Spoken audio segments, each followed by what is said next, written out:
Hey, what's going on, ladies and gentlemen? My name is Rayge, and we are back today to talk about the latest and greatest data mine files now that the game files have been updated to reflect what's coming up in the next week or two. And before we do that, guys, I just want to quickly point out some a little bit of confusion going on right now with the current activities in the command center. So let's just jump quickly here to this Broken King month 1 activity.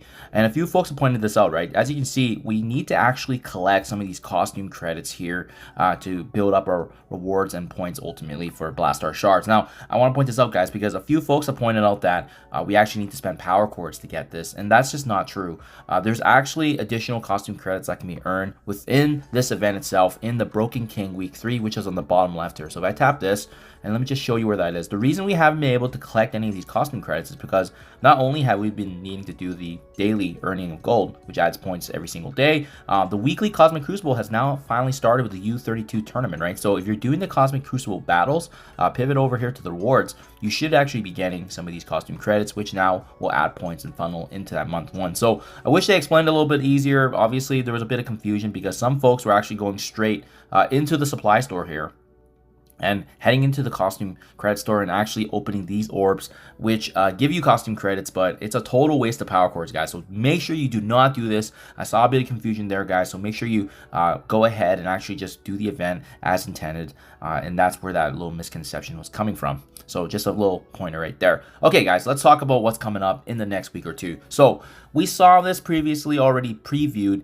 in the data mines from last week, but this should actually be coming up very, very soon, which is the new Hellfire Club Danger Room, and we also have the Hellfire Pocket Dimension event. So this has already been added into the game files in terms of what we see from here as an opportunity of the store upgrade. So we know this is coming, and again, with these data mines, guys, always make sure you wait for Friday and the blog to be released to confirm what's happening before you do any investment. But if these danger rooms and Pocket Dimension event is actually coming up in the next week, it means that obviously if you have some of these characters, they're going to give you value. But I do believe as well, as you can see, this Hellfire Dimension event, it actually just requires non-mythic mutant characters. So you don't actually need Hellfire Club to participate in this. Obviously, there might be some bonuses there that maybe they can get leveraged here. But either way, I suspect that with both the Danger Room and the Hellfire Dimension, there's always options. So that way, we're not just forced to build up, you know, those said 4 and 5 characters to be a part of the overall event.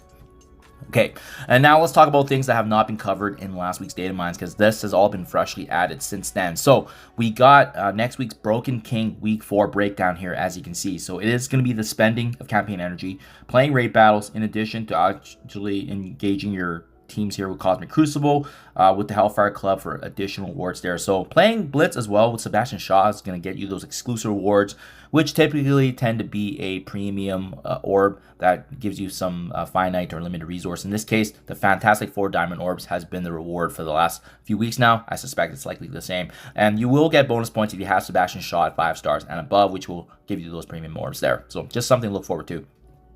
We know about the Annihilation raids. It's been announced to be released on Friday, so we also see in the data mine files, this kind of reflects that, right? Interestingly enough, they have some different naming nuances for the rewards here, as you can see, right? Difficulty 1 and 2 being called the Infestation, Normal, and Hard rewards.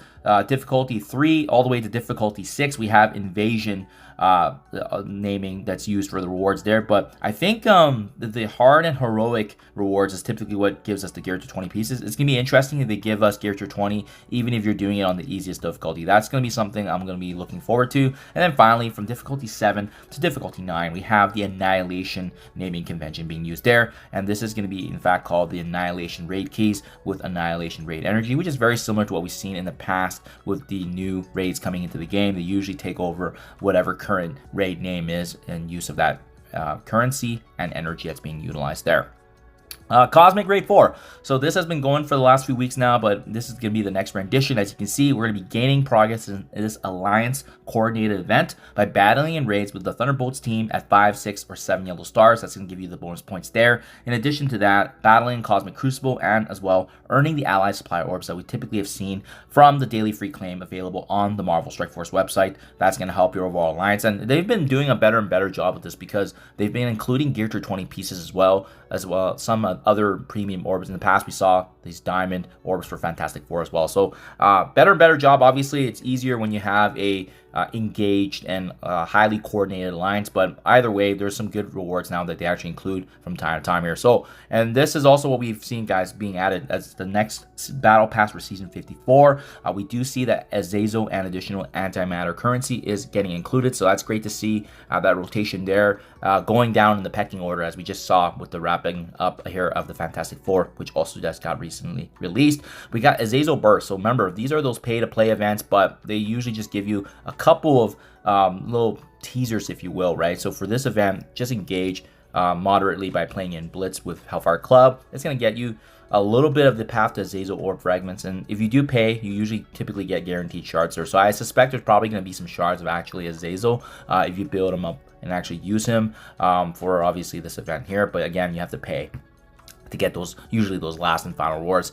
And then, guys, big leaderboard events. So we know typically with leaderboard events, they usually happen every couple weeks. So obviously with this week, we have one already ongoing there that I made a video on to skip. Well, guess what? We got a back-to-back campaign event leaderboard, and this time, instead of featuring Rachel Summers, it is going to be, in fact, Sebastian Shaw and Gear 20 Pieces resources, as well as the diamond for him, obviously, right? So gain progress in this event by spending campaign energy, earning Azazel Diamond Orb Fragments, battling in Cosmic Crucible in raids, and then playing in raids with Sebastian Shaw as well, in addition to the daily free claim. Earn fantastic rewards, including the premium milestone gem, Fantastic 4 diamond orbs, as well as Gear 20 Pieces, which usually tie back to the trait that the character is getting featured in. So they just did a mutant character in Rachel Summers. It's gonna be interesting if they do the same thing here for Sebastian Shaw, as he's also a mutant, but we'll see.